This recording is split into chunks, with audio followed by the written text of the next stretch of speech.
صدیوں تک لوگوں کی زمین کے آکار کے بارے میں بہت سی غلط دھارنائیں مسکنسیپشنز تھے۔ اکثر لوگوں کا دعویٰ تھا کہ زمین فرشی کی طرح چپٹی یعنی کہ فلیٹ ہے۔ دھرتی کا گول آکار ثابت ہوا پچھلے چند صدیوں میں ترک اور میتھمیٹیکل کیلکولیشنز کے بعد۔ ٹیکنالوجی کی ترقی کے بعد جب انسان اسپیس یعنی انترکش میں پہنچا، پھر تو کوئی شک ہی نہیں رہا کہ دنیا گول ہے۔ لیکن قرآن نے اس تتھے نے فیکٹ کو چمتکاری طور پہ کئی صدیوں پہلے بتایا۔ اس نے آسمانوں اور زمین کو حق کے ساتھ پیدا کیا۔ وہ رات کو دن پر لپیٹتا ہے اور دن کو رات پر لپیٹتا ہے۔ عربی لفظ کوّرو کا مطلب ہوتا ہے لپیٹنا۔ یہ لفظ آتا ہے روٹ ورڈ کوّرا، جس کا مطلب ہے گولا یعنی کہ اسفیئر۔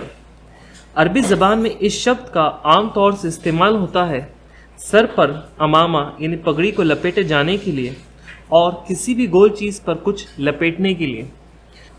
تو جس طرح امامے کو ایک گول چیز جیسے سر پر لپیٹا جانے کے لیے اس شبد کا استعمال ہوا، تو اسی طرح جب دن کو رات پر لپیٹنا اور رات کو دن پر لپیٹنے کے بارے میں بتایا جا رہا ہے، ثابت کرتا ہے کہ قرآن کے نزدیک دنیا گول ہے۔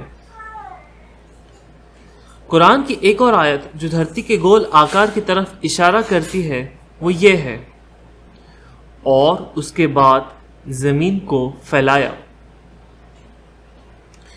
اس آیت میں عربی شبد دہاہا کا انواد ٹرانسلیشن پھیلایا کیا گیا ہے۔ یہ شبد روٹ ورڈ دہو سے آتا ہے جس کا مطلب پھیلانا ہوتا ہے، لیکن اس کا مطلب سیدھا پھیلانا نہیں بلکہ گول طریقے سے پھیلانا یا جمانا ہوتا ہے۔ ان کا مطلب آپ اس شبد کے عربی زبان میں استعمال سے بھی سمجھ سکتے ہیں۔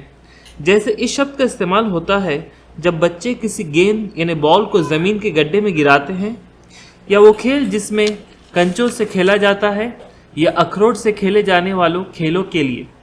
اس شبد کا استعمال ان چار کاموں کے لیے بھی ہوتا ہے، جیسے ایک شتر مرغ کا اپنا گھونسلہ بنانا، اس جگہ سے پتھر صاف کرنا جہاں وہ بیٹھنے والا ہو، جہاں وہ انڈے دیتا ہو، اور خود اس کا انڈا۔ اور بے شک دنیا ایک شتر مرغ کے انڈے کی طرح گول ہے کہ اوپر اور نیچے سے چپٹی اور بیچ سے پھیلی ہوئی۔ تو یہ آیت بھی زمین کے آکار کی جانکاری دیتی ہے۔ آپ پوچھ سکتے ہیں کہ قرآن نے سیدھے کیوں نہیں کہا کہ زمین گول ہے اور اشاروں سے کیوں کہا، حالانکہ اشارے بھی صاف اسی بات کو کہہ رہے ہیں۔ اس کا جواب ہے کہ قرآن اللہ کا بھیجا مارگ درشن ہے ہر زمانے کے لوگوں کے لیے۔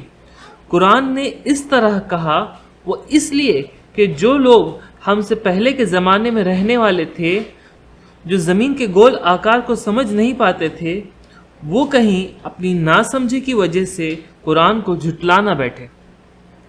کیا یہ ممکن ہے کہ 1400 سال پہلے رہنے والا ایک انسان جسے پڑھنا لکھنا بھی نہیں آتا تھا، زمین کے گول آکار کے بارے میں خود سے بتا سکے؟ بالکل نہیں۔ یہ خبر سارے انسانوں کا ایشور گاڈ یعنی کہ اللہ کے طرف سے ہی ہو سکتی ہے، جس نے زمین کو بنایا اور اسے یہ آکار دیا۔ ہم اللہ اور اس کے رسول پر ایمان لائے۔